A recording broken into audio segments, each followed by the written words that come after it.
By that camera is all Tera because I'm just trying to put a new setup here and do a reaction video. So why am I doing a reaction video? Because I wanted to do a an exposure or expose on corporates, and that's anyways on the card. वो तो करना ही है, corporates की तो धज्जियाँ उड़ानी है.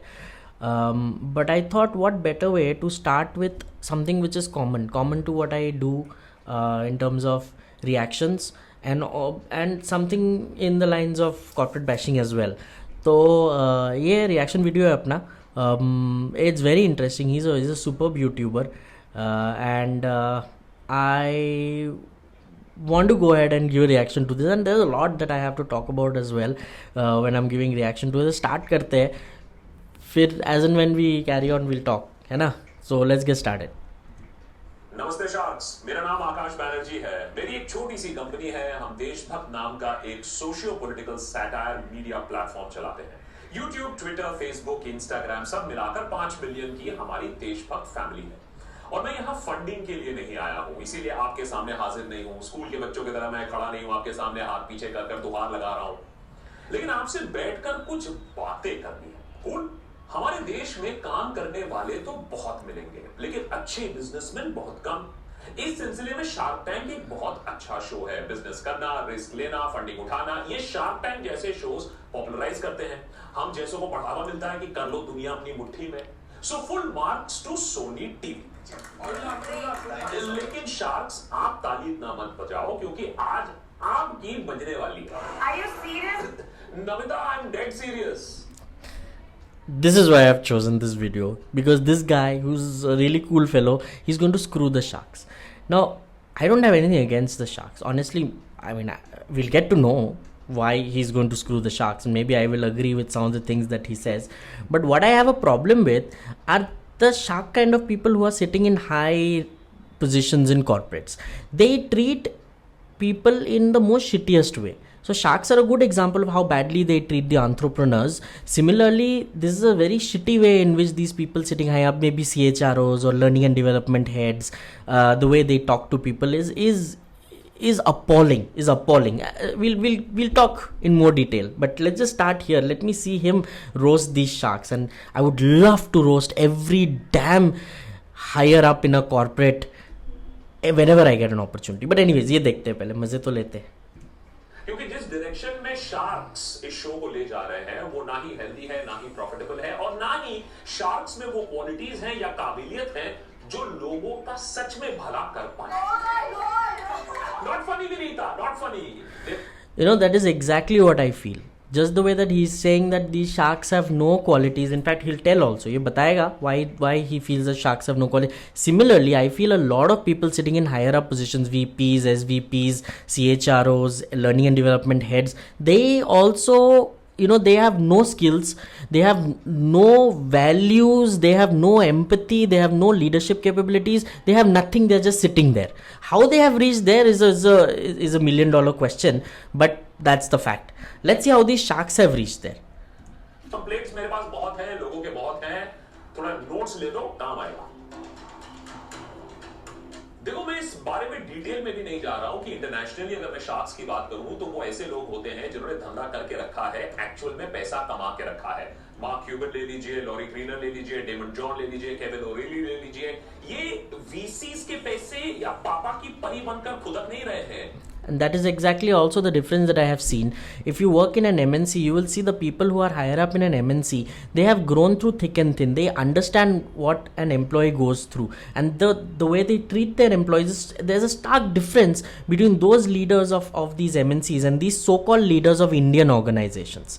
जैसे इसने बोला ना यहाँ पे पापा की परी type, all these sharks are useless because they are Indians, freaking mad buggers, they are running Indian companies. पागल है ये sharks. Similarly all the CHROs and head of L&Ds and the so-called VPs and SVPs and so all of Indian companies are a disaster themselves. ये कैसे grow हो गए इनको खुद नहीं पता होगा. You ask them what is your growth path, they'll have nothing to say. They'll talk shit only. Of course they'll open their mouth and talk a lot of blah, blah, blah, blah, blah, shit. So that shit they will talk anyways, which these sharks also talk. तो इसीलिए उनका जो contestant से बात करने का सलीका होता है वो बिल्कुल अलग होता है. थोड़ा Exactly. होता है, ग्रिलिंग होती है, लेकिन इंकरेजमेंट भी होती है। एब्सोल्युटली। पहले सीजन में अश्नीर ने इस शो को शार्क टैंक कम एमटीवी रोडी ज्यादा बना के रखा था। Correct बोले ना?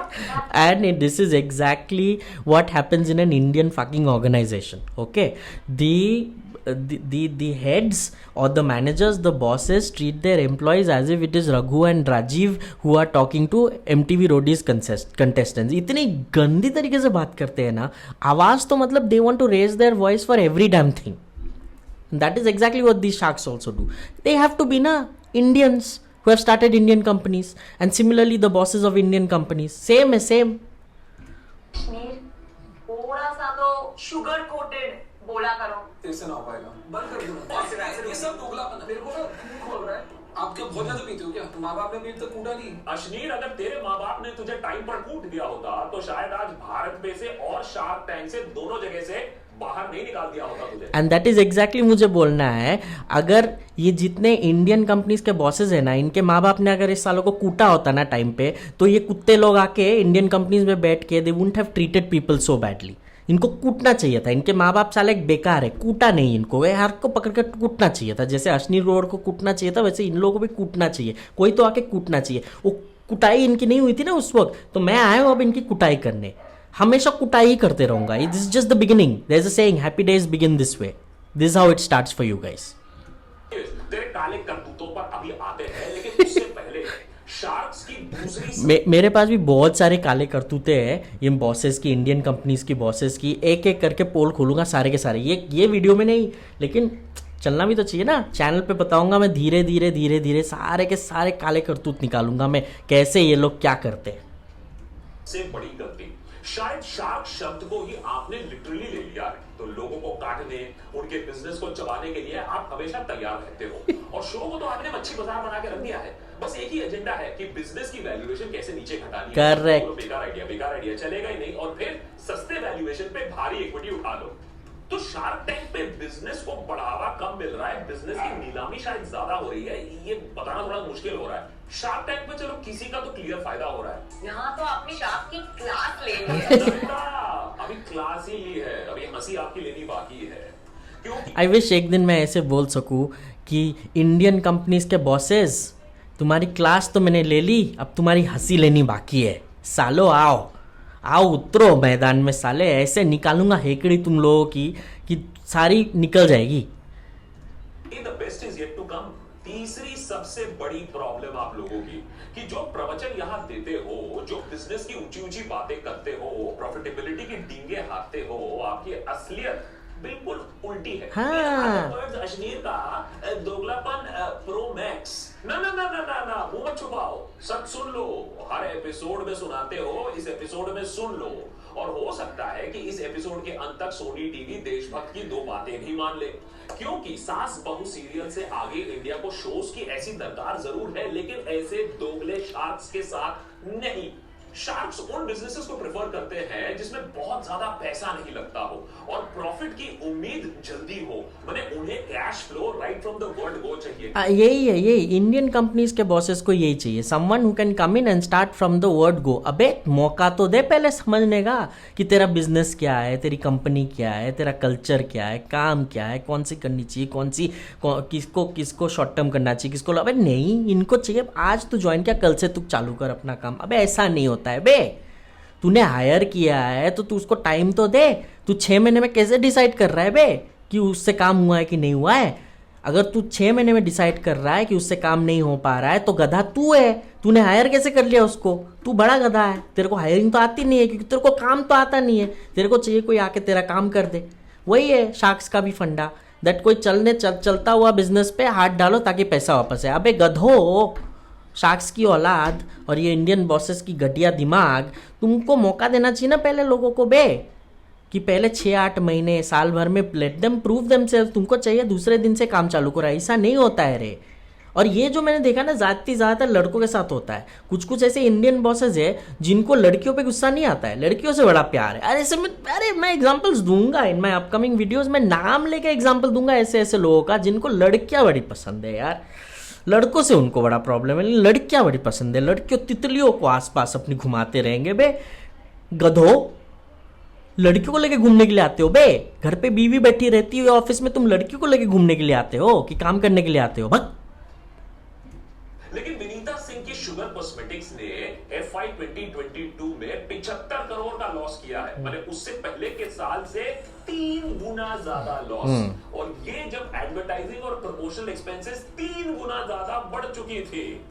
और ब्यूटी कॉस्मेटिक्स में इतना लॉस, अरे आगे चल के कॉस्मेटिक्स ई कॉमर्स का फ्यूचर क्या है, सेक्टर का फ्यूचर क्या है? नायका का स्टॉक तो डूब गया है, तो यहां आपको भी अनलिमिटेड पैसा अब नहीं मिलने वाला है। अनुपम मित्तल जी, कॉन्फिडेंस में आप तो अश्नीर से भी आगे हो। और अरे कॉन्फिडेंस वाली बात तो I tell you, these Indian bosses जो इंडियन कंपनी के बॉसेस, इनको लगता है इन्होंने कर ली दुनिया मुट्ठी में। आता कुछ नहीं है, लेकिन कॉन्फिडेंस एकदम नेक्स्ट लेवल। कुछ 4 पैसे का काम नहीं आता इनको, बट कॉन्फिडेंस ऐसा दिखाएंगे मतलब मैं हूँ, मुझे ही सब कुछ आता है। और they wouldn't have done anything, ठीक है? अपने टीम के बलबूते पे साले डरा के, टीम को धमका के, उनके काम पे जाके अवार्ड लेके आते हैं। शर्म 4 पैसे का नहीं है इन लोगों में, शर्म 4 पैसे का नहीं है। कि आप शायद सच में द रिचेस्ट शार्क भी हो, लेकिन ब्रांड्स की जब इतनी बातें होती हैं बड़ी बड़ी, तो आपने जो ब्रांड्स बनाए, शादी.com, मकान.com, मौज मोबाइल, शादी.com के अलावा तो सारे ब्रांड्स की हवा टाइट हो चुकी है। और शादी.com के फाइनेंशियल तो आप हमें बताते नहीं हो कि क्या है कि नहीं है। अरे जूता क्यों उठा रहे हो? हो सकता है कि शादी.com के IPO से पैसा ही पैसा हो जाए, अच्छे दिन आ जाए आपके भी, लेकिन मार्केट की हालत देखकर लगता नहीं है। मार्केट की हालत तो देखकर लगता है कि 2009 में जिस तरीके से शादी.com का IPO को टाटा बाय बोलना पड़ा था, फिर से वैसे ही हो जाएगा। पीयूष बंसल जी, अगर आपको कोई बोले कि 10 साल की फंडिंग दे दो और प्रॉफिट्स के बारे में सवाल मत पूछो, तो शायद आप मुकर जाओगे। लेकिन आपकी लेंस कार्ड सालों से प्रॉफिट के बिना ही चल रही है और किसी को खास कोई प्रॉब्लम नहीं है, आपके VCs को प्रॉब्लम नहीं है। $4 बिलियन की वैल्यूएशन, लेकिन पिछले साल 100 करोड़ का घाटा। धन्य है आपके VCs जो आपके बिजनेस में इतने धीरज से पैसा लगाए जा रहे हैं। इससे थॉट ये आता है कि फिर उन VCs को बुला लेते हैं शार्क टैंक पे। आपकी क्या जरूरत है? पर क्या मोटिवेशन है इसका? अरे गुस्सा क्यों हो रहे हैं? मेरा तो मोटिवेशन बस यही है कि मैं ये लोगों को दिखाऊं कि देश में कई जो बिजनेसमैन हैं, वो सक्सेसफुल बिजनेसमैन इसलिए हैं क्योंकि वो VCs बहुत सक्सेसफुल हैं जिन्होंने इतना पैसा दिया है। और अभी आपकी और यही चीज़ होता है, ये जितने भी इंडियन बॉसेस हैं ना, इंडियन कंपनी के बॉसेस, इनके ऊपर ना एक हाथ रहता है किसी का। जैसे फॉर एग्जांपल L&D हेड हुआ, जो निकम्मा है, 4 पैसे का काम नहीं आता, उसके ऊपर एक निकम्मा CHRO रहेगा। उसके ऊपर उसने हाथ रखा हुआ कि भाई तू कुछ भी चूगिरी कर ले, मेरा हाथ तेरे ऊपर है। ऐसे बहुत एग्जांपल्स हैं, नाम भी लूंगा मैं ऐसे CHROs का, ऐसे L&D हेड्स का, जो एक दूसरे का you scratch my back, I scratch your back वाला सिचुएशन है, और दुनिया को चू बना के रखते हैं और काम 4 पैसे का करते नहीं है। लड़कियों को घुमाते रहते हैं आजू बाजू अपना, और लड़कों की समझ गए होंगे जो भी है ना, समझ गए होंगे तुम लोग। क्यों मैं बोल रहा हूँ ऐसे चू लोगों से मेरी मुलाकात हो चुकी है ना यार। I can't tell you what to talk about those shoes. कम से कम 2 साल दूर है, तो तब तक आपको भी मेरे तरह सर्वाइव करना पड़ेगा। कैसे सर्वाइव किया यार उतना कम से? हमारे भी VCs हैं, अरे patreon.com पर और YouTube पे हमारे मेंबर्स हैं, वही हमारे VCs हैं। आप भी बन जाओ। VC नहीं, मेंबर बनना पड़ेगा आपको, क्योंकि मेंबर बनने के बाद आपको इक्विटी नहीं मिलेगी, क्योंकि हमारी जो इंडिपेंडेंस है वो 100% हमारी है और हम फुल्ली बूटस्ट्रैप्ड हैं। देखो ये सब मजाक की बातें हैं। मजाक तो है अनुपम, अब नमिता को देख लो, उन लोगों को जज कर रही है जिन्होंने पहली बार बिजनेस करने का सपना देखा है, पहली बार मिडिल क्लास से निकलकर ऊपर देखने की उम्मीद रखी है, लेकिन वो खुद क्या अपने बूते पर शार्क बनी है? एमक्योर फार्मा उनके पिताजी ने शुरू की थी, आज तक उसके CEO उनके पिताजी हैं। Nothing wrong with it. Nothing wrong with it. Namita, there is nothing wrong with it. लेकिन ये इंप्रेशन ये हुआ। एक L&D हेड है जिसको डिजिटल लर्निंग का D नहीं आता है, वो साला जज करता है एक डिजिटल लर्निंग एक्सपर्ट को कि वो काम कर रहा है कि नहीं कर रहा है। यही प्रॉब्लम है, तुमने खुद कुछ किया नहीं है, ठीक है? और तुम उनको जज करते हो जिन्होंने प्रैक्टिकली कुछ चीज़ें की है। ऐसा है, उसका भी नाम लूँगा मैं, वो गधे की औलाद का भी नाम लूँगा मैं, लेकिन ये वीडियो तो रिएक्शन वीडियो है, इसमें तो बस it's a prelude to the storm that is about to come, my टकलू फ्रेंड्स। देना भी गलत है कि तुम्हें मालूम है कि एक बिजनेसमैन को स्क्रैच से कैसे शुरू करते हैं, स्क्रैच से फंडिंग कैसे लेते हैं, स्क्रैच से टीम्स कैसे बनाते हैं। अब ये मत कहना कि तुम्हें अपने पिताजी के बिजनेस को मैनेज करने में कितना स्ट्रगल करना पड़ा। क्या मेरा एक्सपर्टीज नहीं है? I am out. अरे तुम आउट छोड़ो, आउट तो सबसे ज्यादा अशनीर जी हुए हैं सीजन 2 से। दिल पे चोट लग गई जब से सीजन 2 में जगह नहीं मिली उनको। लेकिन देखो अशनीर, पब्लिसिटी की लत कैसे लग गई है तुम्हें, हैं? कभी किताब लिख रहे हो, कभी पॉडकास्ट कर रहे हो, कभी यूनिवर्सिटी में जाके स्टूडेंट्स को बड़ी बड़ी डींगे हाँक रहे हो, लाइफ लेसन सिखा रहे हो। हम भी खेल रहे हैं, सब खेल रहे हो तो हम भी खेल रहे हैं। हाँ, खेल लो बेटा, खेल लो। लेकिन खेल खेल में तुमने ये नहीं बताया कि भाभी जी को भारत पे से फाइनेंशियल इरेगुलरिटीज के चलते सैक किया गया था, नौकरी से बाहर निकाल दिया गया था, कि तुम्हें इस्तीफा देना पड़ा क्योंकि तुम्हारी पोल अगली बार खुलने वाली थी फाइनेंशियल ऑडिट में। और ये जो ये खेल रहा है ना स्टीव ग्रोवर, सब खेल रहे, मैं भी खेल रहा हूँ, आई टेल यू। और ये जो फाइनेंशियल इरेगुलरिटीज़ है, एक L&D हेड को मैं जानता हूँ, उसने एक ट्रेनिंग कंपनी को कॉन्ट्रैक्ट देने के लिए बोला मेरे बेटे को लैपटॉप खरीद के दे। लैपटॉप मांगा उसने। फिर ये ट्रेनिंग कंपनीज के साथ मीटिंग करता है ना, तो ये डिनर पे जाता है, बाहर बड़ी बड़ी होटलों में डिनर पे जाता है, दारू पीता है। He will not have a meeting in office. क्यों मालूम है क्या? फुकट का खाना और दारू थोड़ी मिलने वाला है।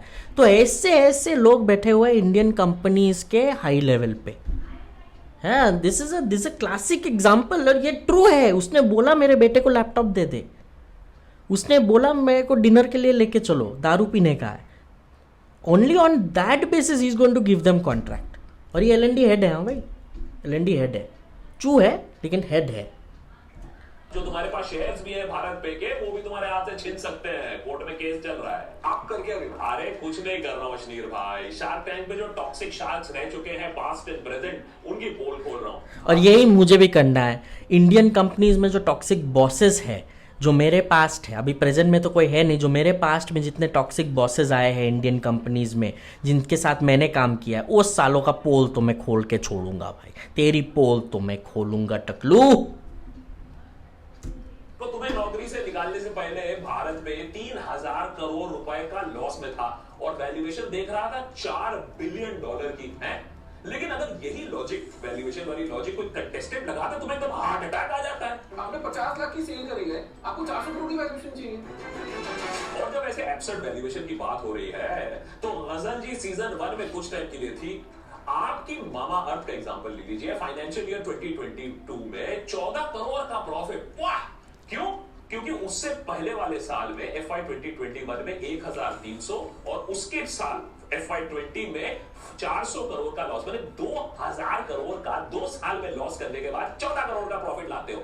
और 14 करोड़ के प्रॉफिट लाने के बाद बोलते हो हम IPO करेंगे, 24,000 करोड़ का IPO करेंगे। हो क्या रहा है ये? हो क्या रहा है गजल? ये तो गड़बड़ हो गया। गजल IPO का अब गड़बड़ हो गया, क्योंकि नायका, पेटीएम, जोमैटो पॉलिसी बाजार में हाथ चलाने के बाद ना कोई भी इन्वेस्टर 14 करोड़ की प्रॉफिट वाली कंपनी को देश के top companies, top blue chips में शामिल नहीं कर देगा। यहाँ पे आके थोड़ा कंफ्यूज हो गए। गजल लोग भी कंफ्यूज हो रहे हैं, क्योंकि अगर इस शो में जजेस ऐसे होंगे, ऐसे कांड करने वाले होंगे, तो कंटेस्टेंट्स भी तो वैसे ही आएंगे जो ऐसे एब्सर्ड वैल्यूएशन मांगेंगे। हाँ, तो अगर इंडियन कंपनीज के बॉसेस इतने ढक्कन होंगे, गांडू होंगे, तो लोग भी तो वैसे ही आएंगे, है ना। और अगर गलती से, और दे आर एक्सपेक्टिंग कि गांडू ही आएंगे, हमारी तरह गांडू आएंगे वहाँ पे। एक अच्छा कोई आ जाए ना तो उनको हजम नहीं होता है, वो हजम ही नहीं होता है, कॉम्प्लेक्स हो जाता है उनको कि भाई ये मेरे से अच्छा कैसे आ गया। अबे चू की औलाद, तेरे टीम में अगर तेरे से अच्छा कोई आ गया गांडू, तो काम करेगा तो तेरा ही तो नाम रोशन होगा। बे वैसे भी तूने वैसे भी किसी और के नाम का अवार्ड तो ले लिया ना, है। तेरे को तो इससे पहले ज़िंदगी में अवार्ड नहीं मिला होगा टकले। तूने अवार्ड लिया ना किसी और के नाम का, उसी की ज़िंदगी तूने बर्बाद कर रखी और उसी के नाम का तूने अवार्ड भी लिया। शर्म नहीं आया तुझे टकलू? तो वैसे ही ये साले तुम लोग गांडू नंबर 1। अमित जैन, आपने अभी बस सीजन 2 में ज्वाइन किया है, लेकिन देखो आपकी कार देखो, नेट लॉस 250 करोड़ इन FY 2022। और ये जो गाड़ी वाले सारे जो कंपनीज हैं, जो वेंचर कैपिटल वाले हैं, उनकी बैंड बजी हुई है। लेकिन अमन, क्रेडिट वेयर ड्यू, बोर्ड में आपने शुरू से मेंटेन किया है कि भैया देखो मेक इन इंडिया को चैंपियन करना है, ग्रोथ विद प्रॉफिटेबिलिटी रखना है। तो उसके लिए आपने बहुत बढ़िया काम किया। और आपकी एक चीज जो आपने बोली बहुत अच्छी लगी, आपने बोला I want to be the unicorn, right? ये ना एक फैड, सो मैं कह रहा हूँ कि ये यूनिकॉर्न की दौड़ में मत जाओ। तो मेरी शार्क से यही रिक्वेस्ट है कि इतना तेज भी मत भागो, थोड़ा कंटेस्टेंट्स को भी इंकरेज करो कि आप भी तीसमान खान नहीं हो और ये रोडीज नहीं है, और इक्विटी की भूख थोड़ी सी कम कर लो और सोनी टीवी से खासकर की 2 रिक्वेस्ट है। नंबर 1 कि कुछ रंझे हुए बिजनेसमैन जिन्होंने अपने दम पर बिजनेस बनाया है उन्हें ले आओ, और नंबर 2 कि वेंचर कैपिटलिस्ट को सीधे शार्क टैंक पे बैठा दो ना। अरे जिन्होंने जिसको पैसा दिया है वो पैसा दे रहे हैं, इससे अच्छा है डायरेक्ट वेंचर कैपिटलिस्ट से कंटेस्टेंट्स को पैसा दिला दो, बीच में ये लंबी लंबी डींगे हाँकने वाले लोग नहीं होंगे। और that's is exactly what my request to Indian companies is. जब आप हायर कर रहे हो इतने सीनियर पोजीशन पे तो थोड़ा तो देख लिया करो यार। तुमने साला CHRO हायर कर लिया और CHRO अपने पुराने ऑर्गेनाइजेशन से किसी को उठा के लेके आके L&D हेड बना रहा है। अरे पहले कैपेबिलिटी तो देख लो कि साले में है कि नहीं, टकले में कैपेबिलिटी है कि नहीं, वो तो देखो पहले। ऐसे थोड़ी हायर कर लेते हो यार, थोड़ा तो देखो that it's better you hire some people at the top level जिनको एक्सपर्टीज हो, who have the leadership skills. ऐसे टकलुओं को हायर कर लेते हो, तुम्हें टकले को कुछ आता नहीं है 4 पैसे का, उसके सर के ऊपर उसके CHRO का हाथ है जिसको और कुछ नहीं आता है, तो क्या यही होगा ना फिर, है ना। तो my request to Indian companies, you can do better यार। इन गांडों को हटाओ, ब्रिंग सम गुड पीपल। मैं कंटेस्टेंट से यही बोलना चाहूंगा कि भैया शार्क्स भगवान नहीं है, इन्हें कल ये इंडियन बॉसेस भगवान नहीं है, इंडियन कंपनी के बॉसेस भगवान नहीं होते। My humble request to all employees working in Indian companies, if you cannot manage with your boss, if he is being a prick, kick his butt and walk out. I know it is not easy. I did it. You should be able to do it as well. मालूम कि इनके business के साथ क्या होगा, तो ये आपका फ्यूचर कैसे डिसाइड कर सकते हैं। Exactly. फंडिंग मिली तो अच्छा है, फंडिंग ना भी मिले तो कोशिश बिल्कुल जारी रखना। तो शार्क्स प्लीज बी केयरफुल। अभी अब चलते हैं। You understood my point? These bosses are not Bhagwan, so let go of them. I know it is not easy. If you have had to leave your job because of a toxic boss, Indian company में से, then don't lose heart. You will find something better, a better person to work with. Her corporate का boss ऐसा चू नहीं होता है, लेकिन होते हैं, ज़्यादातर वैसे ही होते हैं, but it's just that unless you join the place you will never know. But don't be harassed, don't be tortured by these toxic bosses. Live your own life, do it the way you want to do it. मेरे channel को देखते रहना, subscribe नहीं किया तो करना subscribe, because corporate की ऐसी कहानियाँ मैं खोलूँगा कि जितने बैठे हुए ना VP, CHRO और L&D हेड, ये सब के लेवल पे ना सबकी पैंट में गीली करने वाला हूँ, सबकी पतलून गीली होने वाली है। ऐसे मैं वीडियोस बनाने वाला हूँ, तो सब्सक्राइब ज़रूर कर लेना and hit the bell icon for notification. पूरा वीडियो देखा तो thank you very much, thanks for your time, till I come back in the next one, piece.